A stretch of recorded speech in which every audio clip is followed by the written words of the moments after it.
It has been, I will tell you, one of those crazy days. First service, in fact, I had a person, I think it was Lisa's dad, I think, was telling me in the first service, I knew it was going to be that kind of morning because, man, everything went wrong all throughout the day, and I get here, and your stuff's not working. And then the video didn't work because I knew it this morning, God told me, but man, was it a blessing today. That's when you drop back and you punt. You know, everything goes a different direction. God has a different reason for what we meant to do. But it was a great morning in spite of that, which comes back to the point where I approach every Sunday. I am thankful that it's not about me. I am thankful that it's about His Word. I am thankful it's not about being plugged in or unplugged. I mean, the rocks need no amplification to cry out, nor will we. I mean, that's just the point of it. And so I pray, and the other thing that has hit me today is in beginning of the first service and the second service, I know that there are those who have great burdens today. I know that there are those who are dealing with physical pain, physical pain. I know that there's emotional pain. I know that there's familial pain. All those things are incorporated today. And we come in and we put a mask on and we think, oh, isn't this great? But I want you to know God knows, and whether you show us, if you want to put the mask on, put the mask on. Really, it's okay. Because God knows. You can cover it to us, cover it to me. You know, I don't need to be up in your business. I don't. God knows. But we need to pray for you. We need to be able to do that, to pray. And so at some point in time, this morning, you're in a group. So is there anybody sitting alone? Okay, there's three there. You can be in two or three, but you're going to, is that Lisa over there? Yeah. Okay, we're going to make you move over. 4 of you guys, and 4 of you. Jeff, you guys need to move that way because Bob's got a bad back. All right, so here's what we're going to do. This morning, if you don't know somebody in your group, introduce yourself to them and say, hey, my name is, real quick, right now. Just introduce them to your group. You can move your chairs around if you need to. Move them around. Mike will help you. If you need to move your chairs around. It doesn't matter if you're all family. It's okay. That's okay too.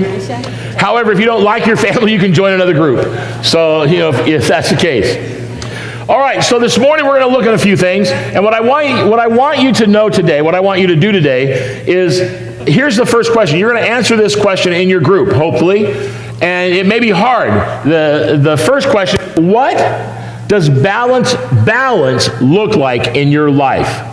Now, it may be easier to answer from a negative perspective. What does imbalance look like? When you're out of balance, what does it look like? So in your little group, let's talk about balance. When you're in balance, when you think you're in balance, what does it look like? Or, oh man, I don't know what balance is. I can tell you what it looks like when I'm not in balance, okay, when things aren't going well. All right, in your group, share. Start talking. You gotta talk. What does it look like in your group when things are not going well?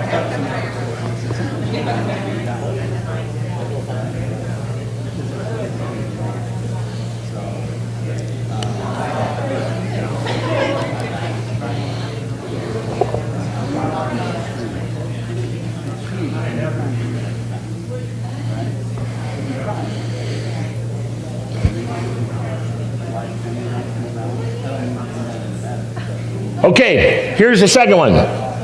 In your group, I want you to just tell in yourself, what are the spiritual disciplines that the Word says we're to develop in our lives, okay? So, for example, the spiritual disciplines. There's a lot of them when you start to think about it, but I want you to, in your group, think about what are the spiritual disciplines that God tells you or the Word says we're to develop. Like we're to pray, okay? That's a spiritual discipline to pray. But there's a lot of them. So in your group, I want you to come up with a list in your head of what are the spiritual disciplines that we're to try to keep in balance in our life. Go ahead, listen, in your group, talk about what are the spiritual disciplines in our life?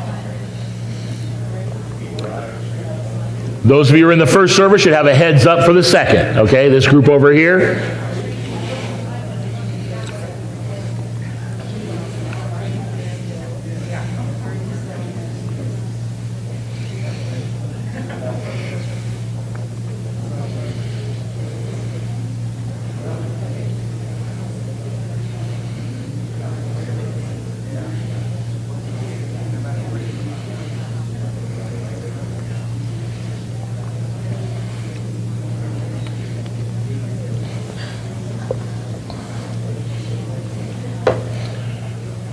Okay, let's talk about it for a minute here before we jump into this, hopefully, video that's going to work this service. It didn't work last.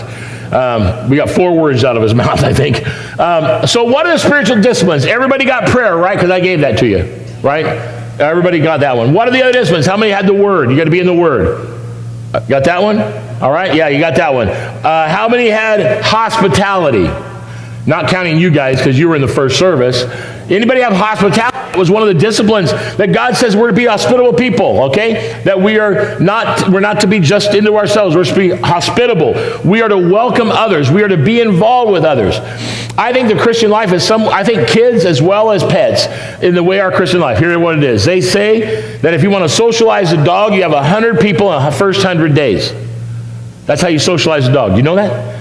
100 people first 100 days, and that socializes a dog. I think we need to do that with our kids as well. I think our kids need to learn to be social, and part of that leads to hospitality. So like a dog, 100 people in 100 days. Kids, 100 people in 100 days. And in our life, we need to be hospitable. How many of you had, let's see, encouragement? Anybody have encouragement? You don't have to be shy if you said it. Encouragement. Okay, that's a discipline. He said to encourage. How about thankfulness? Anybody have thankfulness? Nobody said that. Okay, well, I'm thankful because I just did. Here we go, thankfulness. How about serving? A discipline in our life of serving the Lord. Anybody have that one? Oh, you did. Oh, Allie did. Well, good for you, Allie. She serves in our youth department, have been playing the keyboards, and I only get mad at her when she turns it all the way down and nobody can hear. So that Allie serves, that's right. That's one of the disciplines that we are to develop is the issue of serving and the issue that we are to serve. How about worship? Did any of you have that we're to develop a discipline of worship? Huh? See the issue, did you guys get any of those? Did you fail? Did you not listen to the first service? You didn't listen. Okay. Worship. We're to develop the discipline of worship, not just on Sunday morning. We're to worship every day. We are to develop a heart full of worship, offering ourselves to God, giving praise to God, making Him known. That's part of our discipline. Now, what did you think when you walked in? I wondered, in the first service especially, I had one gentleman, I think it was Lynn, said, man, I wish I could take a picture of everybody who walks in and sees the change and their faces. They're looking for their chairs. They're looking for where they're going to sit. Oh, that's not our pertinent chair. Mike and I, we didn't bet because we don't bet in church. We bet. Okay, so who would sit where? I think I won overall, but he won one because he said, no, they're going to sit in that row, and they did. And so, but you walk in, you have these different thoughts. We did the same thing with the tables. We changed them around. You guys know that I don't mind change. I look at that. But when you walked in and saw this maze, what was your first thought, I wonder? Anybody care to share? What was it? What am I doing? Yeah, but you always ask that question to me. What in the world is he doing now? Yeah, I understand that. One person, the first seven, I think it was Matt, said chaos. This looks like chaos. The point is, of these chairs, is that there's a maze here, is there not? You didn't just walk right in, sit down in your chair that you've always sat in. You had to make a decision which way to go. What is this, the change that we bring? And the chaos that it brings. And sometimes the whole intent of that was when we have all these spiritual disciplines that we are trying to keep in the air, balanced in our lives, it's like a maze. It is like, okay, what's this one? What's that one? Where do I go? How do I do? What do I do? Where am I at? Now, this video is going to challenge your mind if it works. If it doesn't work, I'm going to challenge your mind. But if it works, he's going to challenge your mind. He's going to say the very same things in many ways that I've said before, but he's going to say it in a little different way. I don't want you to miss the point, though. So if you first go, what? What's he say? He even says, don't hang him, but just listen, because the point of the issue. So I want you to listen to this with an open mind, because it really helps us put a perspective. And then I'm going to add a capstone perspective on the issue of what balance is and what it's not, what priorities are, what they're not in our life. How do we handle those, and how do we deal with those? So let's first off, God, let the video work. All right, here we go. Let's set the lights down and see if it works.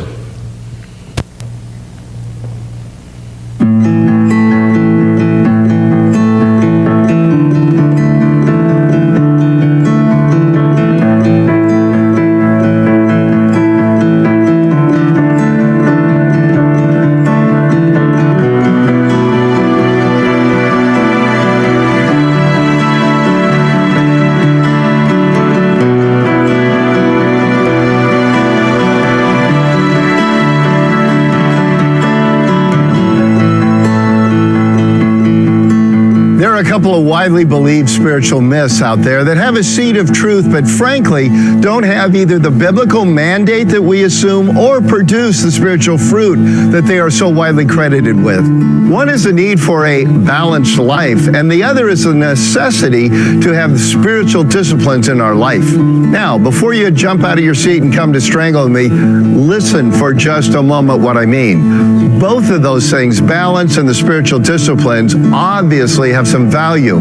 The problem is they've been overvalued, and there are some things that we have commonly been taught and we've come to believe that frankly aren't found in Scripture. Let's talk about balance for a moment. We've all heard that we're supposed to have a perfectly balanced life, that our home life and our work life is to be right there in the middle. We've heard that our emotional life and our physical life and our spiritual life, all those things need to be perfectly balanced. But the problem is that's not how life really works. The other problem is you can't show me one verse in the entire Bible that talks about balance. The truth of the matter is that we can never be so out of balance that we're going to fall over. Think of a tightrope walker. Maybe you've seen them. As they walk that tightrope, they have this long pole that they hold on to, and when they begin to lean too far in one direction, they shift their weight over here to pull themselves back. But there's never a point or a place in which they are in perfect balance. You see, we run through different seasons and different times in our life, and what we need to always be paying attention to is that we're not harming others, we're not harming our own spiritual life. But what we don't need to pay attention to is some rigid schedule that makes sure everything is exactly getting the same amount of time, energy, or effort.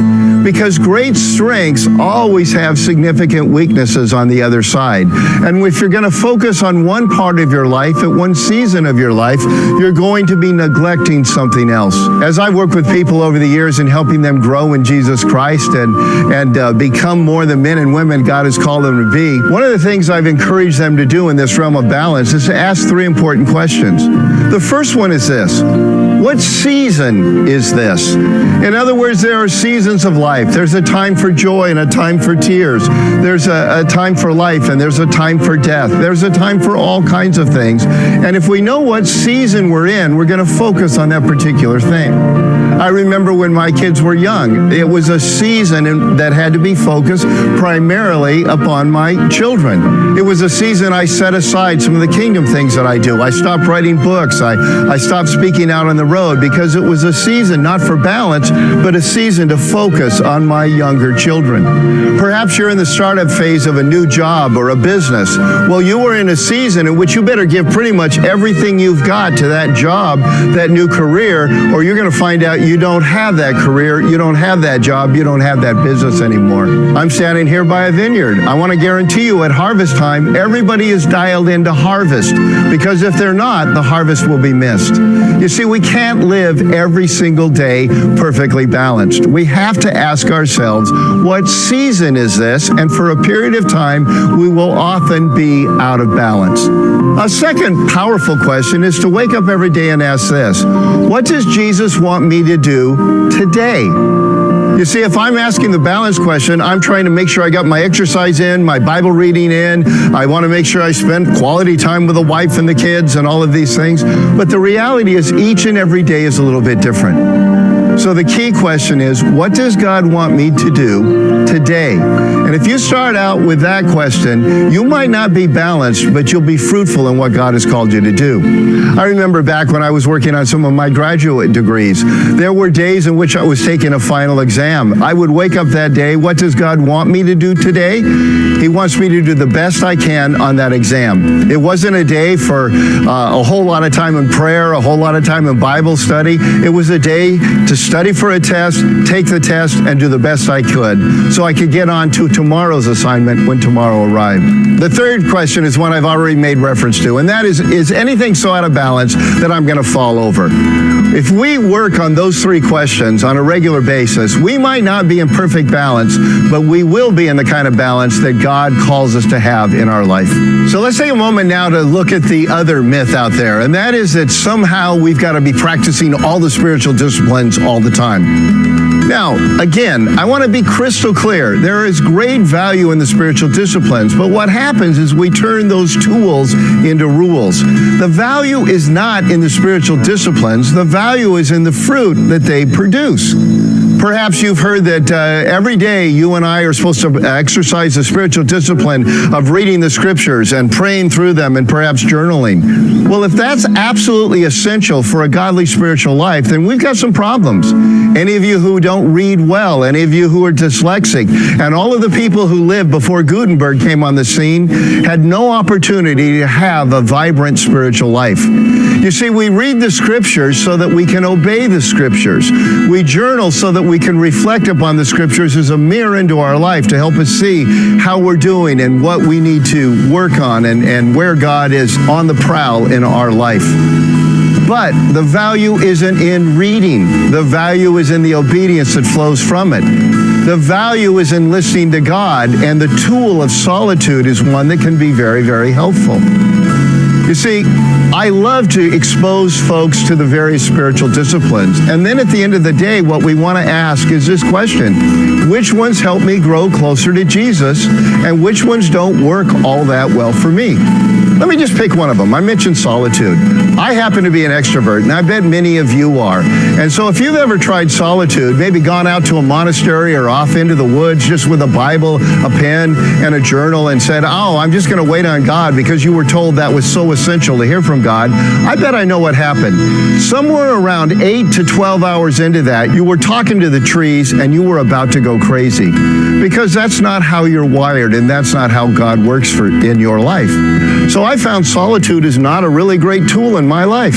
But based upon who I am by my personality, I've found time in the Word is one of the most incredible tools in my life. You see, at the end of the day, it's all about the fruit that is being produced and the obedience that is flowing out of our life. I always like to tell people, we don't check the watering schedule. We need to check the fruit. And if the fruit is excellent, keep using the disciplines and tools that you're using right now. And if the fruit is horrible, then Google watering schedule and find out what kind of watering schedule and fertilizing, or in the spiritual realm, spiritual disciplines you need to add into your life. But for the Lord's sake and our own spiritual growth, never let the tools turn into rules, because they will never produce on their own what we want them to produce. They are simply a gateway to get there. You know, in a very practical sense, I learned this lesson the hard way very early in my walk with God. I had 6 spiritual mentors, and all of them, by a quirk of fate, were type A personalities in pretty much everything they did, and including their spiritual life. And if you were to take a list of the spiritual disciplines that we tend to focus on, they were all stars when it came to that. All 6 of them were. But 2 years after I had gotten to know those folks and come to Jesus, 3 of them had violated their marriage vows and destroyed their marriages and their families. And that's when I first learned the power is not in the tool. The power is in the fruit that it produces. And I must always be asking the question, am I becoming more obedient and more like Jesus? Not, am I becoming more disciplined? Balance and spiritual disciplines, both can be incredibly valuable in our life, but both are there to help us become more like Jesus, not as an end in themselves.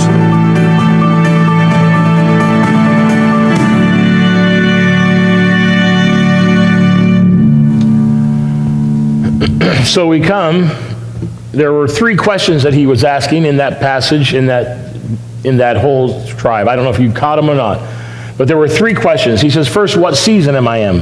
What season am I in? I think that we need to look at the fact that there are seasons of life. And there's seasons within that life. I know in my own life, as I look at my life, I mean, think of the seasons in your life. Single.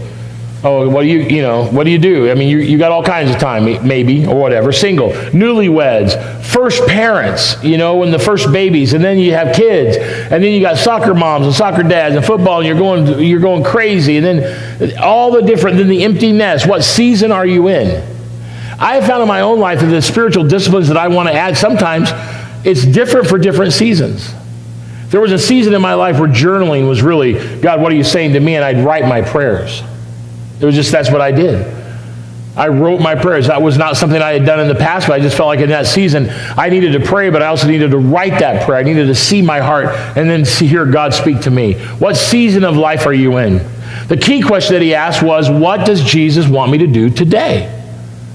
We talk about balance, but we come to that question, and we answer that question, what does he want me to do today? That is the establishment of all of our balance, of all of our priorities. What does he want me to do today? And when we see that, it has an impact. And then the last question is, where am I extremely out of balance? Where am I extremely out of balance?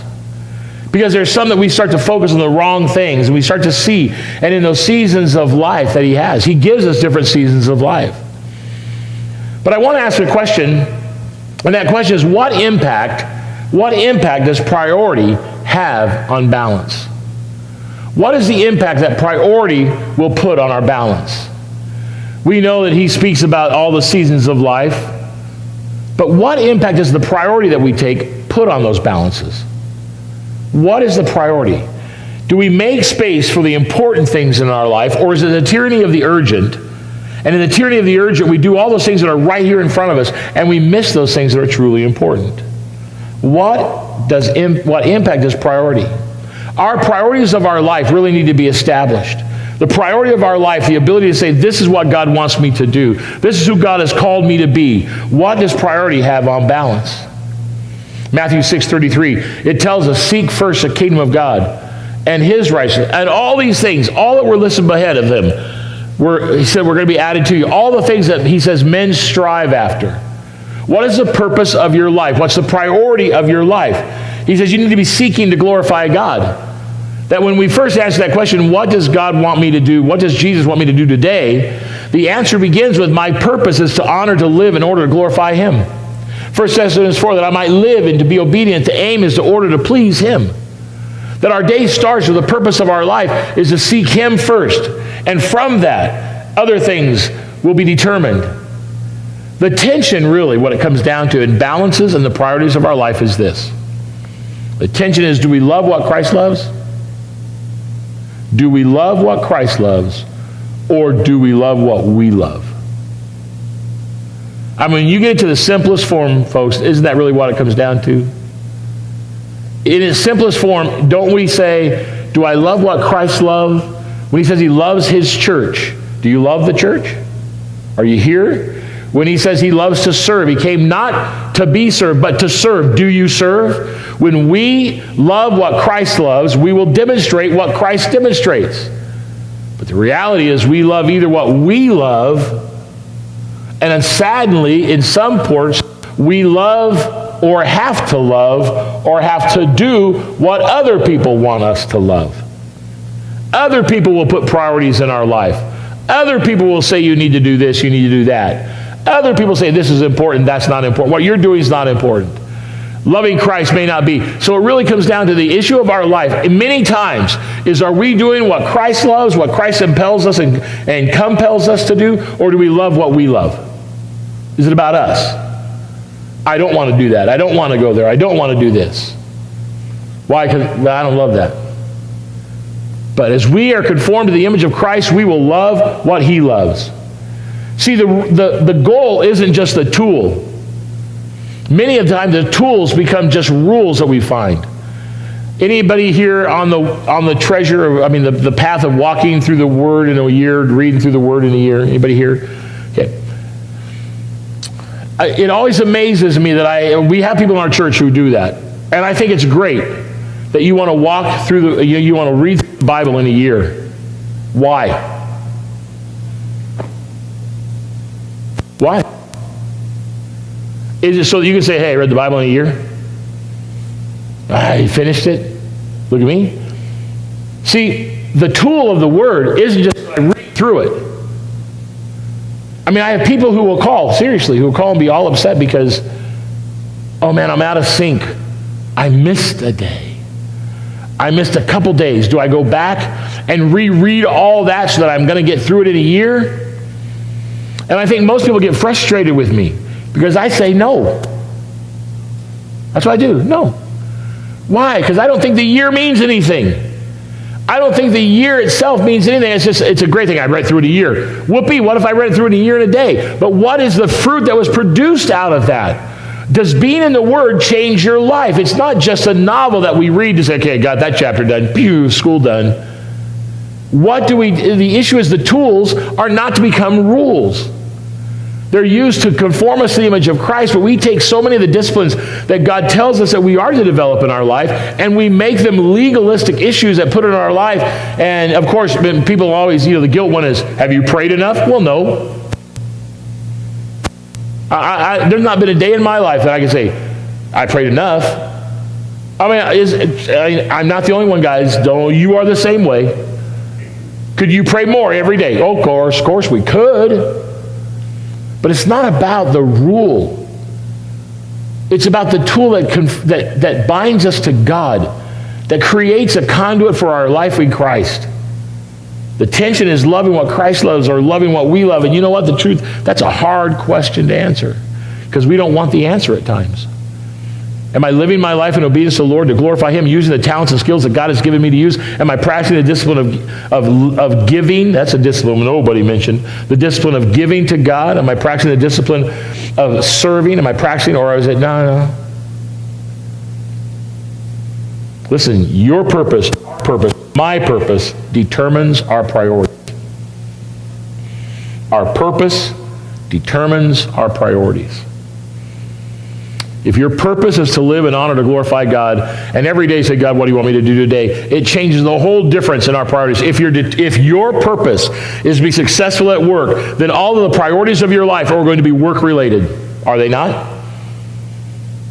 Are y'all falling asleep? No. If your purpose in life is to be successful at work, all of your priorities are going to be about work. That's what it's going to come out to. If your priorities are about making money, if your purpose is to make money, to be set, to be comfortable, to have more, and to be set for when you die or whatever. I don't know why you want to be set when you die except for heaven. But your purpose determines the priorities of your life. If it's all about making money, you're going to do everything you can. You're going to work every opportunity. You're going to invest in everything you can. If the purpose determines our priorities, and if purpose is money. If purpose is your family. I know I step on toes here. It doesn't matter. It wasn't just me. This last week at 5:30, we have our Warriors Work with Men. Man, we had a great one this week. I mean, it gets down to bare knuckles at times. But if your purpose of your life is your family, then the priorities of your life are all to be hung on your family. Everything's about family. We talked about in the Warrior Work the fact that in many cases, what we've done is we've sacrificed men, not the absent father, but the father who sacrifices everything for his kids, doing everything for his kids. Not the purpose of his life were his kids. And then when they're all done, when it's all grown up, the kids look and say, well, I guess it's all about me, isn't it? The purpose of dad's life and mom's life, our family was about me. I guess it's all about me. So instead of showing the purpose of your life being the Lord Jesus and the kids, the priorities, seeing the priorities in dad and mom's life is loving and knowing God, and everything comes second to that. Now there's seasons where family's going to be more important than other things, but the purpose of our life is to know Him and make Him known. The purpose of our life within our sphere is to say, God, you've given me a purpose to know Him, and no matter where I'm at, whether it be work, school, play, whatever it may be. The student who goes to school and says, my purpose in school is to get straight A's.